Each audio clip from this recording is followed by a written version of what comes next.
But it's not been an easy ride either this time. You've had knockdowns and bad storms to contend with. Firstly, for the benefit of our viewers, what is a knockdown and how can it end up having terrible consequences? Well, a knockdown is, you've got a boat that is flat, and then the boat tilts to such a degree that the mast is underwater, and then it comes back again. That's what's technically a knockdown. And in a small boat, it's called a capsize. What happens in a knockdown actually is that, you live in a house and imagine somebody takes it and shakes it like that. So inside the boat, that's what happens. You got diesel stuck on from the bilge, it flies onto the kitchen and charts, inside the bilge, and everything is a mess inside the boat. But outside, more critically, what happens is that the mast takes a dip and comes back. And there's a good chance that it might break, which is what happened in 2018. This time I had 2 knockdowns. And luckily, the man who prepared the boat did it so well that the mast and all the rigging came back still supported. And I was able to continue. Abhilash, throughout your journey, you've had to think up solutions when parts of the boat started quitting on you. The sail got torn on a couple of occasions. Even I think about 7 to 10 days back, I believe there were problems with the rudder, electric systems, charging your devices on board. Is it true that you used the door of your bathroom to fashion something which was a vane which broke or something? So there is a self-steering system, which is a very rudimentary autopilot. It's mechanical. It runs on wind and the boat speed.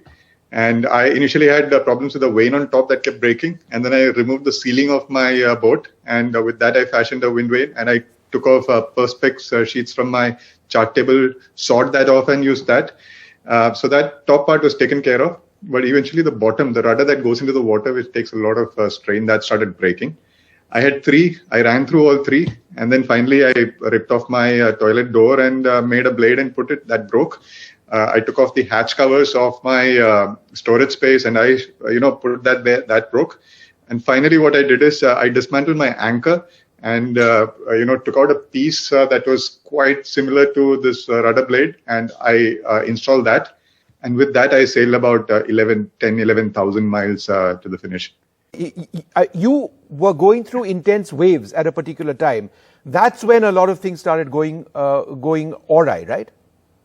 Yes, yeah. You have those little problems like one pump not working and something else. That keeps happening. But I remember 26th of January, Republic Day, when I wanted to hoist all the flags, I had a sudden storm, which was not predicted in any of the weather models. And it just kept building up from 20, which is very benign, to 30, which is okay, to 40, which is dealable, and went up to 60. And I had waves which are at least 7-8 meters. So 2 ropes of the self-steering slipped out of the rudder. And I ended up, out of the tiller, and I ended up steering the boat continuously for 12 hours. And from day, it became night, and there was no light, and I couldn't leave and, go and switch on the navigation light. I couldn't go and get a head torch so that I could look at the compass. It was unbelievable chaos for 12 hours. And since this is a long keel boat, steering is not a simple affair. It's not light. You have to hold the tiller with both hands and row it, use your entire body and back. And well, after that, my back packed up so badly that my right leg went limp for quite a long time.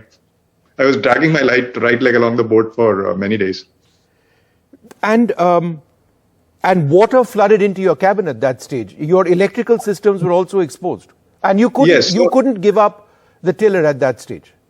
Exactly. So I was stuck with the tiller. I couldn't shut the companionway, the entrance of the boat, and water kept, gushing in. And I had at least 15, 20 crash jibes. The traveler was like partly uprooted.